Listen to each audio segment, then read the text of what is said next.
guys, this is Lydia, the lifestyle coach, and welcome to another live feed. We are ending eating disorders using nothing but our brain, and we are talking about overeating and binge eating and bulimia and body hate and food obsession and diet crazies and yo-yo dieting and our weight going up and down and all of those things. We are ending permanently for the rest of our lives, so we don't have an eating disorder anymore. We're not talking about managing an eating disorder, and we're not talking about trying to put a band-aid on this or hoping that we don't have one or trying to find the thing that isn't food that we need to fix so that it magically fixes this, because if that doesn't work, we're talking about really at its root using nothing but our brain, fully ending food struggles, and just celebrating the hundreds and hundreds and hundreds of people from all around the world that now get to enjoy that freedom. And hello, so fun to see you guys here. Hi. Oh, say hello and feel free to pop in with, any sort of questions or comments or really what stands out to you here.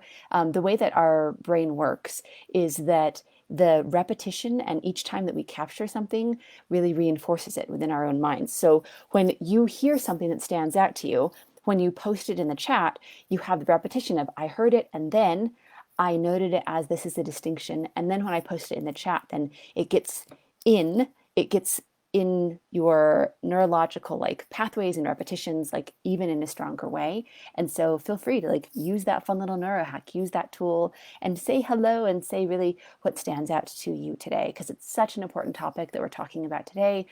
One is in my own experience through my eating disorder or my former eating disorder. I spent a lot of years with binge eating and bulimia and raising little kids, and it's something that we suffer so much because of our struggle with food.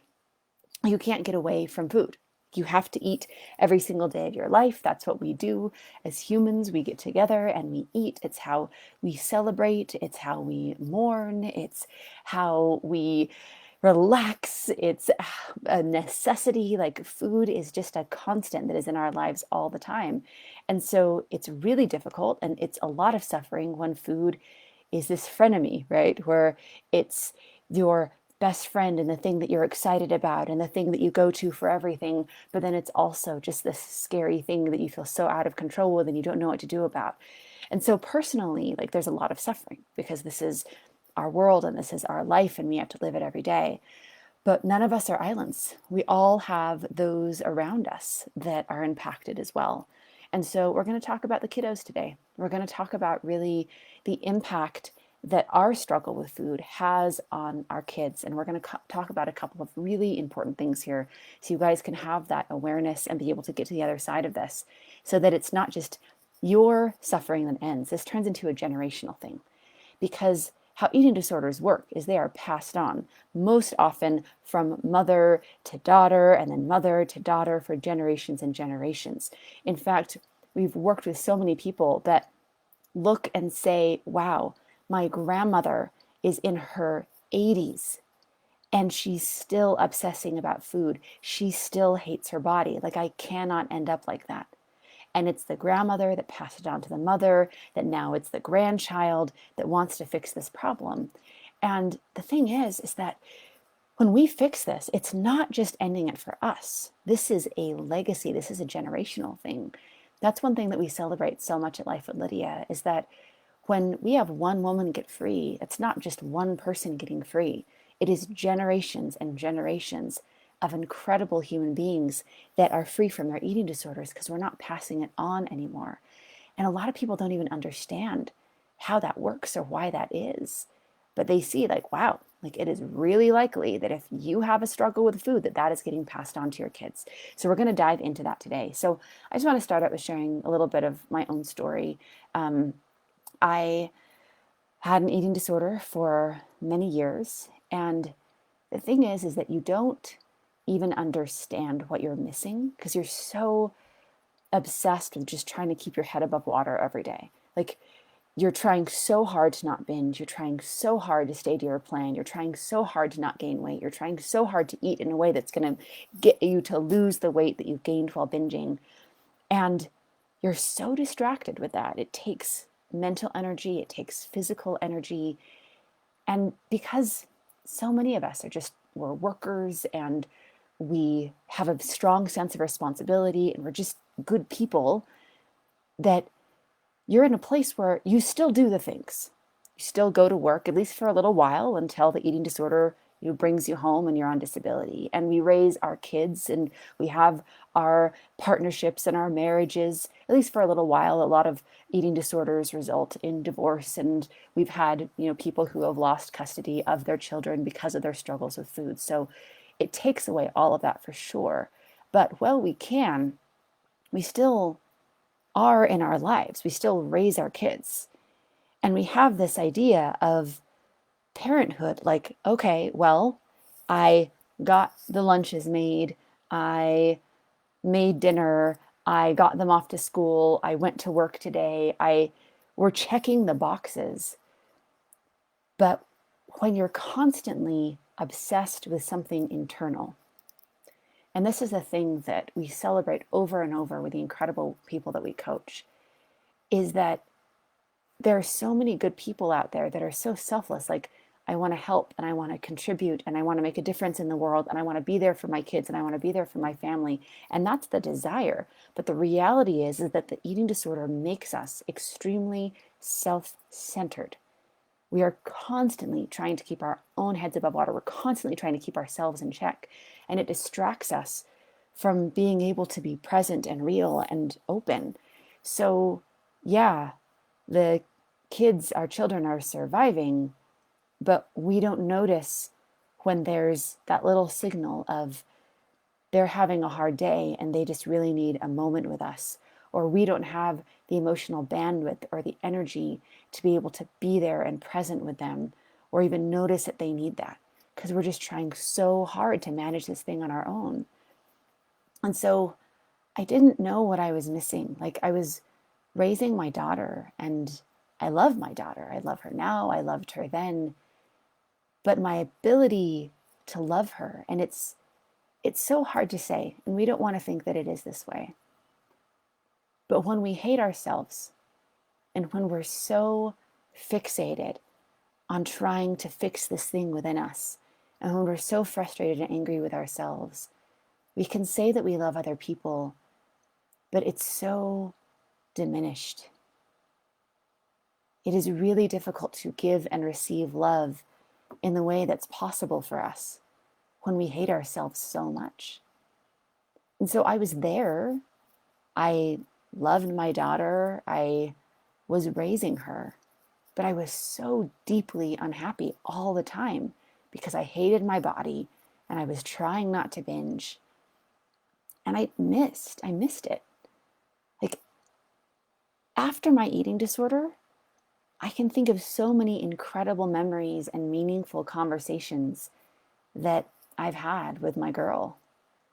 And when I had my eating disorder, I remember the food. Like, we'll get around as a family and we'll talk about, like, oh, remember that wonderful thing and that funny thing that, she did when she was little. And I honestly don't remember. I remember what restaurant we were at. I remember crying afterwards.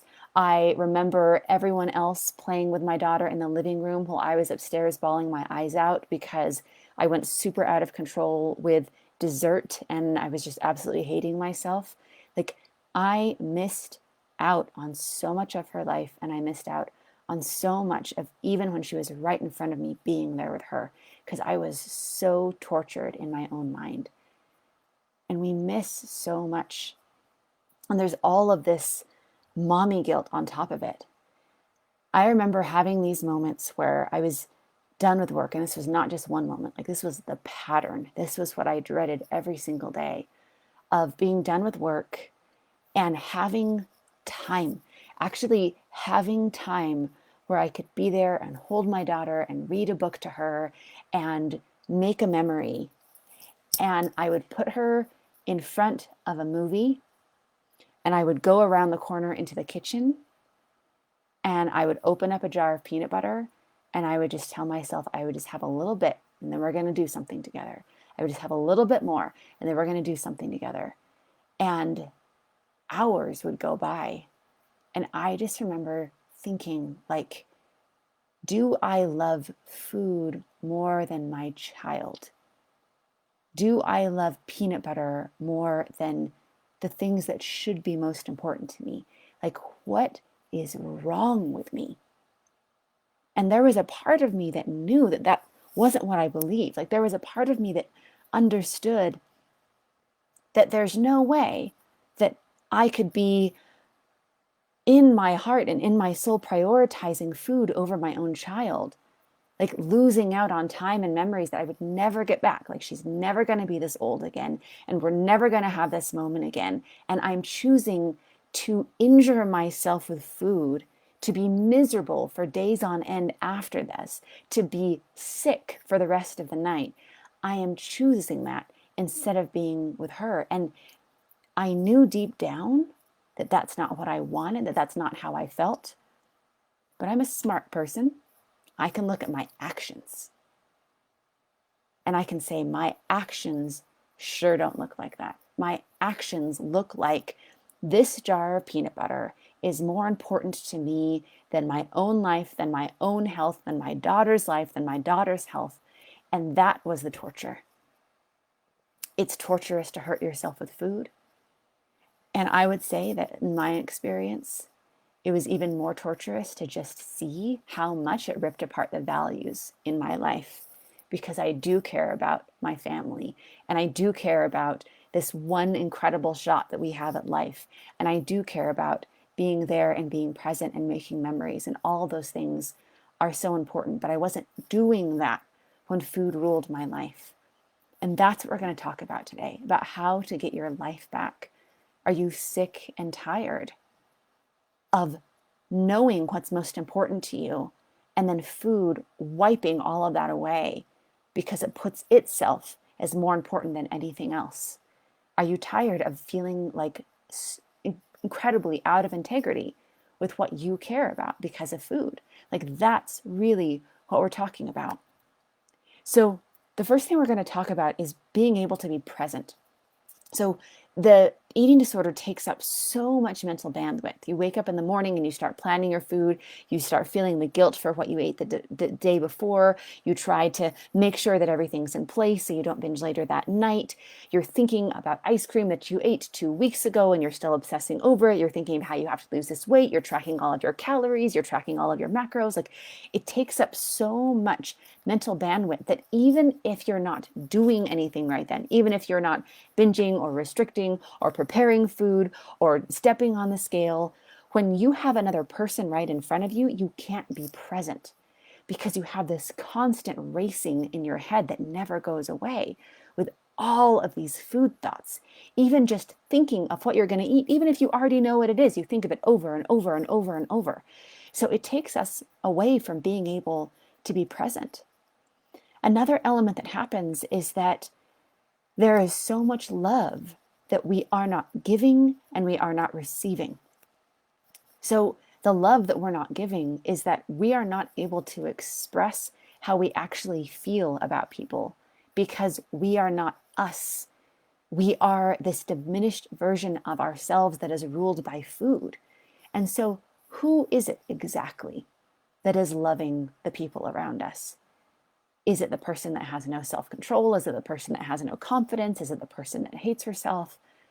We start wondering, like, who am I? Like, who is this? I don't recognize myself in the mirror anymore. Even just physically, we don't recognize ourselves anymore. So it's this love that we aren't giving, and then the love that we're not receiving. We have our children right in front of us that say, I love you, and there is a wall that it hits because we hate ourselves so much that the love that other people give us doesn't land. How many times have we heard from somebody like, oh, you're beautiful, or I love you any way that you are? There's some really great partners out there that honestly, like, whether it's 50 pounds up or 50 pounds down, like, they don't really care. But that doesn't stop us from not being able to receive that love. We still don't want to be touched. We still don't want to be close with anyone. We still don't want to be seen.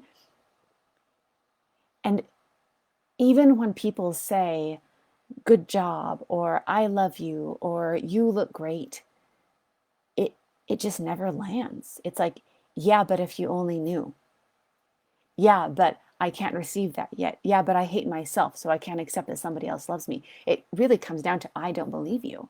And that extends to our kids, which is a really hard thing.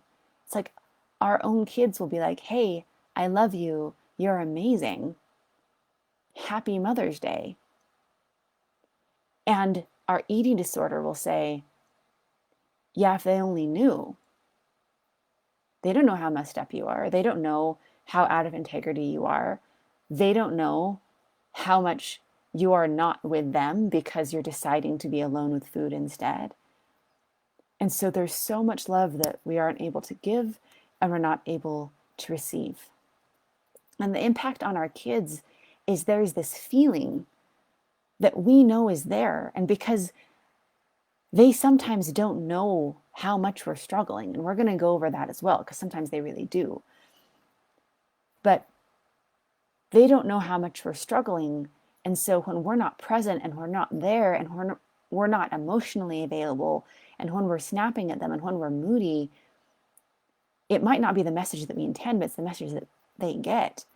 And we've worked with so many incredible women that are just like, yeah, my kids don't know how much I'm suffering. They just think that they're not important. They just think that they're not that big of a deal to me, that they're not really worth my time. That is the last thing that I think. That is the last thing that I feel, but it is the message that I am sending to my children because they haven't been the priority for as long as food has ruled my life. Like, that's what we're living in every day.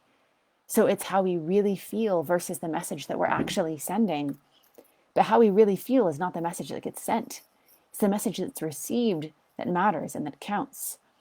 So we go on one of two tracks when we struggle with food and when we have kids in our life. The one track is that we hide and we try not to let anyone see how much we're struggling. We try not to let our kids see what's happening. And the other thing is that we do let our kids see what's happening. And we're going to talk about both of those things and the impact so that you guys know the impact on your kids either way. And you can make a choice for your freedom and be able to be done with either one of these and to not have anything to have to hide anymore and to be fully present. So the first one is that we hide and we're not present. And I just want to say hello. Hi, guys. So fun to see all of you pop on. Welcome. This is Lydia, the lifestyle coach. We are ending eating disorders. And we're talking today about really the impact that this struggle with food has on our kids. So you guys can be educated about that because it's so incredibly important. None of us are an island. We all live and impact those around us. And this is really a generational thing. So this first thing that we're talking about is the option to hide what our struggles are with food. And when we do hide, then we're not present. Like, we're trying to not let our kids see when we're crying and not let our kids see how much we're suffering and not let our kids see our binging and not let our kids see our dieting. And so we're trying to hide all of this.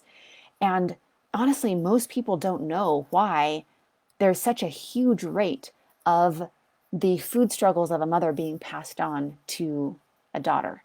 And it goes the other way as well, right? It's like men pass this on to their kids as well when they struggle, and women pass this on to their sons. But there's a very extremely high rate of, if you are struggling, that your daughters will be struggling as well. And most people don't even know why that is, that there's such a huge rate of this being passed on. But we think intellectually, which is off, but we think that, oh, well, as long as they don't see it, then they won't do it. As if we just hide it from them, then it won't get passed on to them. And that's actually a falsehood. That's not how it works. But a lot of us take that route because we're trying to protect our children. But what happens is all of these questions. It's, why is my mom not here? Why is my mom not present? Why is my mom always needing alone time? Why is my mom behind closed doors? I don't know why my mom is in bed all day. I don't know why my mom is snapping at me. I don't know why my mom's so emotional. I don't know why my mom is crying. I don't know why my mom is so unhappy all the time and why her moods go up and down. And I don't know why my mom is gaining weight. I don't know why my mom is losing weight. And so there creates all of this confusion, and we miss our children's lives in an attempt to try to protect them from having an eating disorder themselves, from the embarrassment and them seeing just how miserable that we are. We trade in our children's lives. Like, we don't get to be there. We don't get to see that. And it's a really hard trade. Like, we're trying to protect them, but it's something that we actually miss out on some of the most important things in life. So some of us take the track of trying to hide this, like, don't let anyone see how much you're struggling. And then some of us take the route of, well, isn't it better to be authentic? Isn't it better to show them that people are going to have struggles if, and again, it goes back to the protection, right? It's like these different false theories of how to protect our kids. So it's the idea of, well, if I show them that I'm real and that I struggle, or if I'm an example to them of like, hey, don't do what mom does. Hey, mom is eating out of control, but don't do this. Then maybe they'll learn from me because I'm open and I'm authentic. And the plus side of this is that we are more present, like physically, with our kids. Like, we're not trying to like hide behind closed doors. Is we're there. We're binging in front of them. We're dieting in front of them. We're crying in front of them, all for this banner of like, well, I'm trying to be authentic. I'm trying to let my kids see that, yeah, struggles are real, but you can get through them, with this idea of like, you know, someday I'll fix this problem with food and they'll be able to see that. And there are different phases of a kid's life and how this impacts them. So when they're young and they see us struggle with food, then they're in this mode of imitation. And it's incredibly heartbreaking. Like, we've worked with incredible people that they have their toddlers being like, oh, look, I'm like mommy. And they're imitating throwing up their food because mommy is bulimic. We have toddlers that are looking at their tummies and saying, oh, I'm so fat, or I can't eat that, or stuffing a bunch of food in their mouth and saying like, oh, you know, look, I'm like my mom. And that's the thing about having young kids that see this happening, is that young kids imitate. And so it starts becoming, one, really heartbreaking to see our kids reflect back to us just how bad it is. Like, I remember my little girl, like, at the grocery store, just pointing at food and being like, don't eat too much, don't eat too much, don't eat too much. Like, little kids imitate.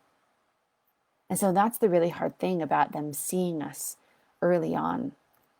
And then as kids get older, then they start imitating what they start really internalizing it. And this is when their own eating disorders start.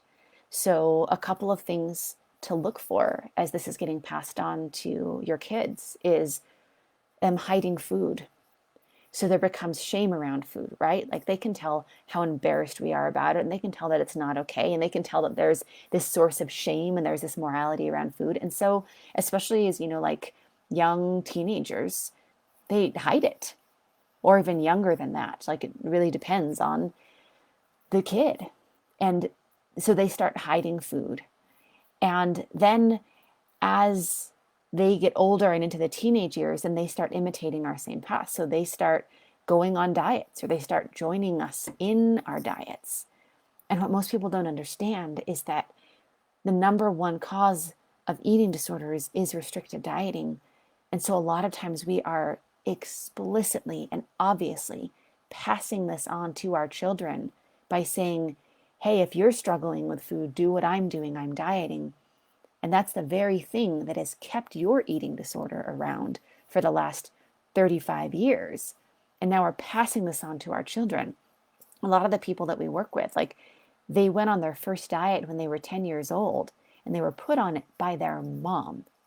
Like, we are passing on this hell to the next generation.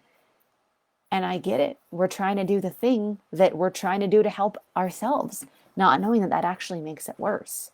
And so when we are open about our struggles, then we not only pass on the behaviors, but we pass on the really bad and damaging things that we are doing to try to help ourselves that are actually making it worse. And we're passing that on to another generation as well. And then as kids get older, there are a couple of things that happen. So when a child, like when we raise our kids, and whether we're open with them or not, they know. They either know that we're struggling, it's obvious, like they're smart, right? They're not a toddler anymore. Like we haven't been present, we've missed their childhoods, we've traded our kids' childhoods for instead, our eating disorder and those struggles. We've missed time and we've missed memories and we've missed presence. But our kids get smarter and smarter and more aware as they get older. So they can see what's going on.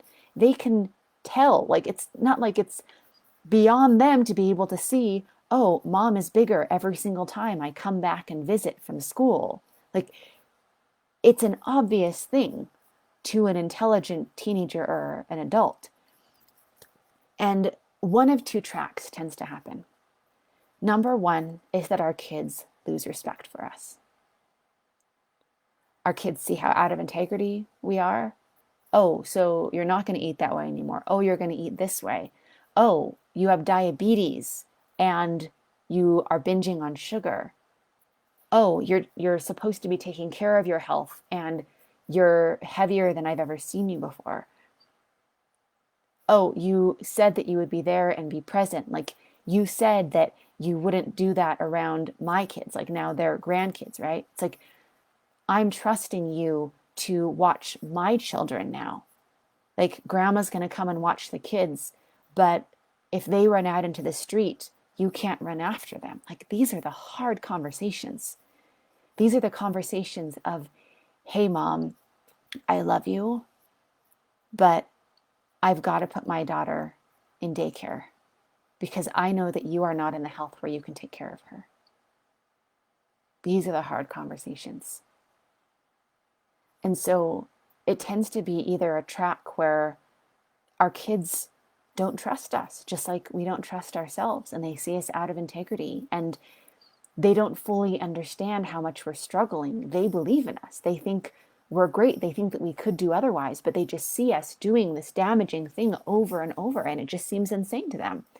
And so they lose respect for us, or they turn to resentment, and they resent us because we gave them an eating disorder.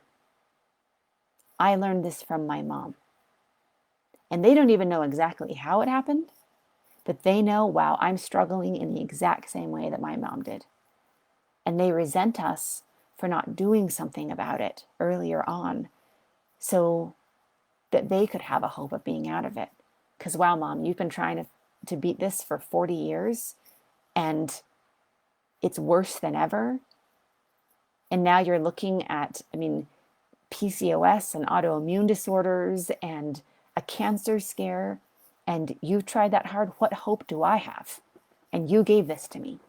So it turns into an area of resentment.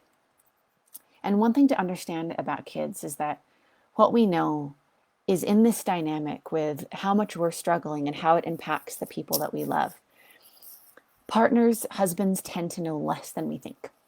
They tend to internalize it, think that we just don't like them, think that we're really emotional, think that, oh, well, there must be something wrong. They tend to not know really how much we struggle with food.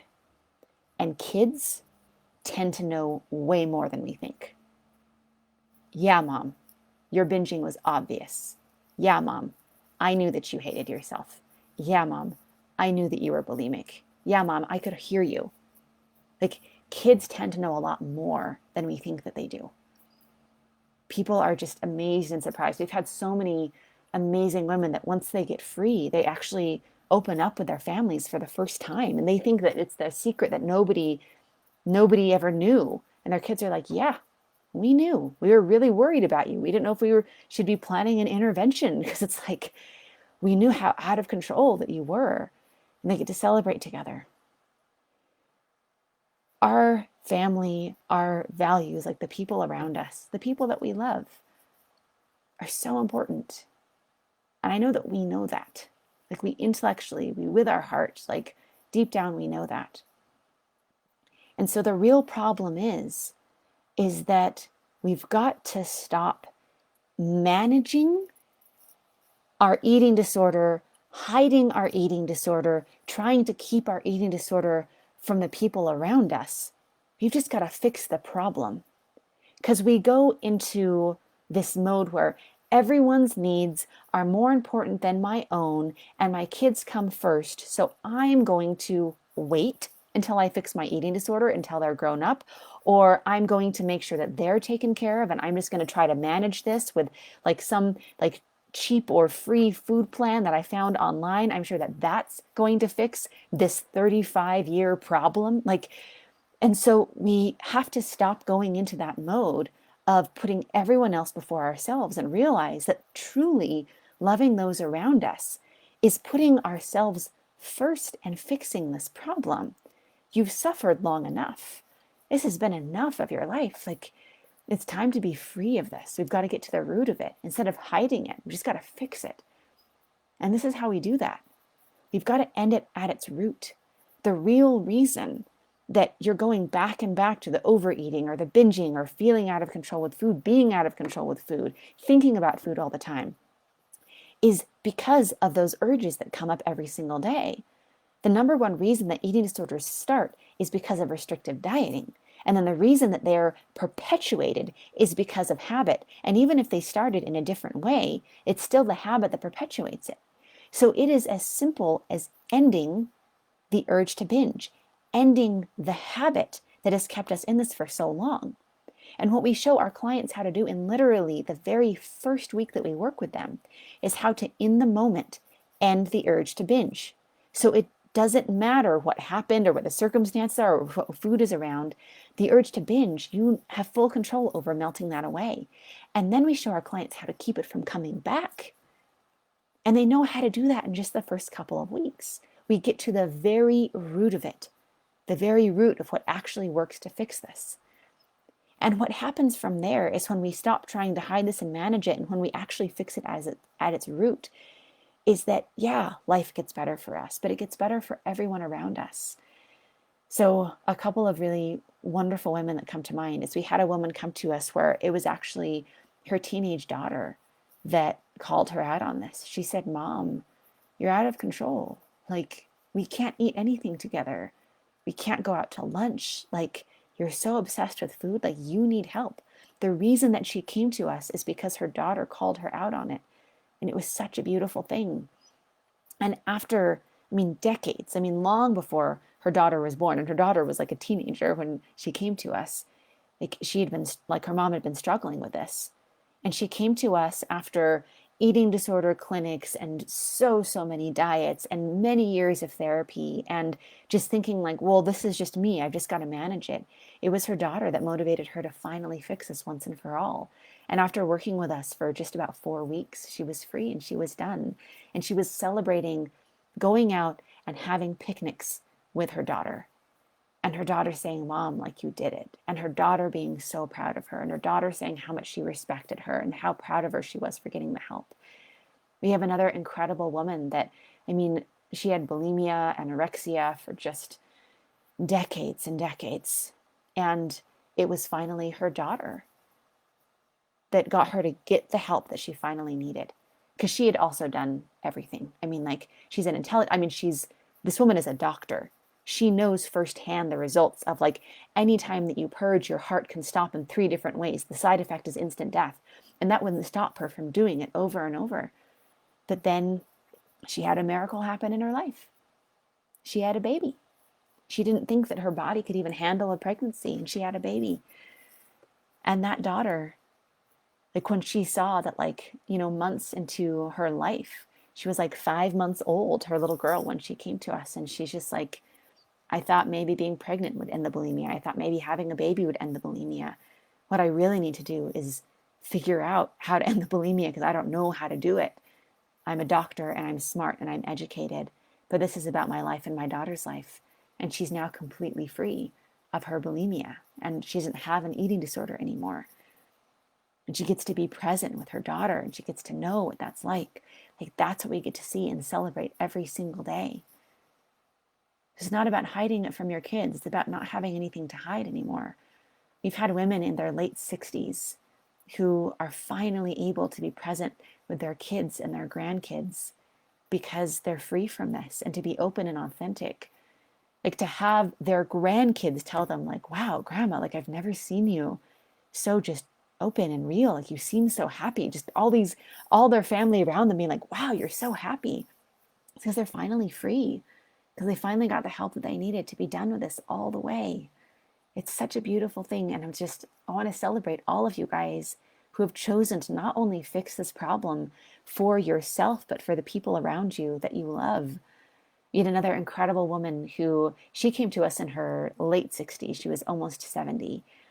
And this is what she said to us. She said, my struggles with food. She'd been a chronic overeater and yo-yo dieter, and it had just kept her in captivity for so long. And then as she got older, it turned into binge eating. She said, my issue with food took me away from ever being present with my kids. I was never really there. And I refuse to let that happen with my grandkids. And now we celebrate her because she's free. She's done. She doesn't have an eating disorder anymore. And she gets to be present with her grandkids. Our life is only so long. And we're only going to be with our kids and our grandkids for so long. And we're either going to be there or we're not. We're either going to hide and be in shame, or we're going to be authentic and we're going to be real. And we're going to be able to have dessert together, and it be about the people and be about our kids instead of being about the wrong that we're doing with the dessert and not being there and present because of it. And I'm so grateful every single day to be able to be present with my own daughter, to be able to be flexible with food, to be able to make some or eat something that she baked me, to be able to have her be like, hey, this is my favorite dinner, let's have it. Oh man, we have this incredible woman that, I mean, she came to us, she got free. Like what we do works, you guys. Like it works. Like every single woman that has come to us and has shown up and done the work has had incredible results. And it's just like, I love that we get to see this all the time. We had this incredible mom. She came to us. She's free from her eating disorder. It's so fun. And for the first time, she's like, hey, kids, like, let's plan some meals as a family. What do you want to eat? And they were just shocked. They're like, what? Like, mom doesn't even eat what we're eating. Like, this is amazing. Like, we get to do this. And her son was just like, you know, oh, well, you know, never mind, mom, never mind. I know we can't have that. And she's like, no, like, really, like, tell me, like, what you want. And her son's like, could we have root beer floats? She's like, yeah, let's have root beer floats. And her son started crying. Her son was literally in tears because he could finally have his favorite dessert with his mom. We have another phenomenal woman. Like, I'm just thinking of all of our amazing clients and grads, and who, like, that her mom expressed her love with food. Like, she's an incredible cook, and she's, you know, cooked for her family, and that's what they do together. And this incredible woman hasn't eaten her mom's cooking for decades, for like 25 years.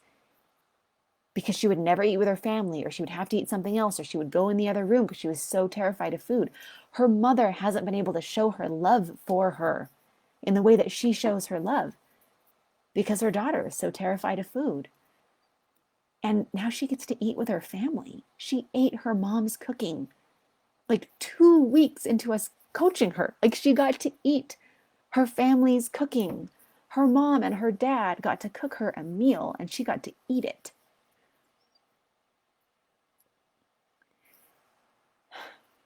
It's such a beautiful thing. And I want you guys to know that no matter how long it's been, and no matter how bad you feel like your case is, like, know that the people that come to us are the people who have literally been turned away from eating disorder centers, the people who have had doctors tell them that they're never going to get better, people who have had psychologists tell them that, like, oh, well, if it's been this long, you're never going to get free from this.